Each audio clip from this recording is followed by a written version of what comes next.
Assalamualaikum warahmatullahi wabarakatuh.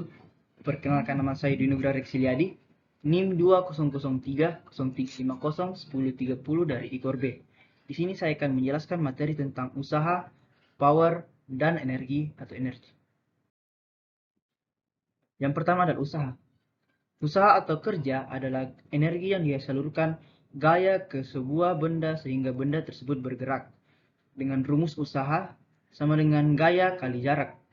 Maksudnya, bila usaha dilakukan, berarti bahwa sebuah gaya telah diberikan untuk melawan tahanan dalam jarak tertentu.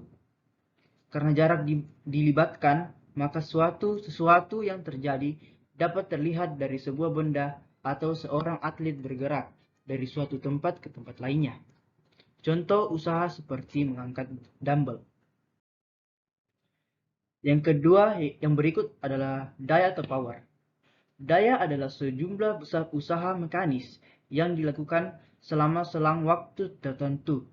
Contoh daya dalam olahraga, misalnya dua orang mengangkat barbel dengan berat yang sama. Salah satu atlet memerlukan 2 detik untuk mengangkat barbel ke atas kepala, sedangkan yang satu memerlukan waktu 1 detik untuk mengangkat barbel ke atas kepala. Keduanya mengangkat barbel dengan jarak yang sama, tetapi atlet yang satu hanya memerlukan waktu 1 detik untuk mengangkat barbel tersebut. Kenapa? Karena dia mengangkat barbel lebih cepat sehingga lebih kuat. Yang berikut yaitu energi. Energi adalah kapasitas atlet atau benda untuk melakukan usaha. Ada 3 bentuk energi. Yang pertama energi kinetik. Adalah kapasitas sebuah benda atau seorang atlet untuk melakukan usaha karena geraknya. Semakin besar massa yang dimilikinya, maka semakin besar kapasitasnya untuk melakukan usaha. Yang kedua, energi potensial adalah energi yang disimpan atau storage energi, yaitu energi yang tersedia dan siap digunakan. Semakin berat atlet dan semakin tinggi posisinya di atas permukaan bumi, maka semakin besar energi potensialnya. Yang berikut adalah energi regang atau strain energy. Adalah kemampuan untuk kembali ke bentuk semula setelah ditarik, ditekan, diputar, atau didorong keluar dari bentuk semula.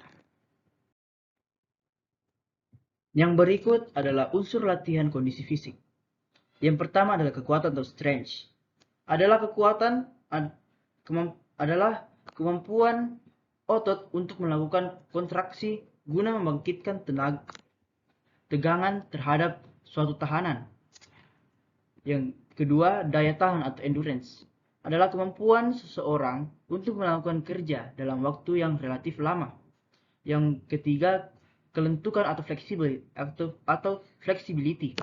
Adalah kemampuan seseorang untuk dapat melakukan gerak dengan ruang gerak seluas-luasnya dalam persediaannya. Yang keempat, keseimbangan atau balance.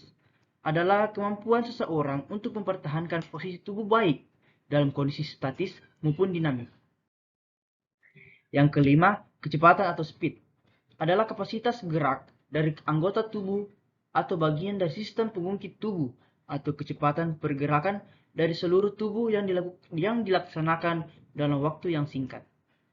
Yang keenam, kelincahan atau agility adalah kemampuan seseorang untuk dapat mengubah arah dengan cepat dan tepat pada waktu bergerak tanpa kehilangan keseimbangan. Yang ketujuh adalah daya ledak atau power. Adalah kemampuan otot untuk mengerahkan kekuatan maksimal dalam waktu yang sangat cepat. Yang kedelapan adalah stamina. Adalah kemampuan fisik yang tingkatnya lebih tinggi dari daya tahan. Yang kesembilan adalah koordinasi atau coordination. Adalah suatu kemampuan biomotorik yang sangat kompleks. Sekian yang dapat saya sampaikan. Kurang dan lebihnya mohon dimaafkan. Wassalamualaikum warahmatullahi wabarakatuh.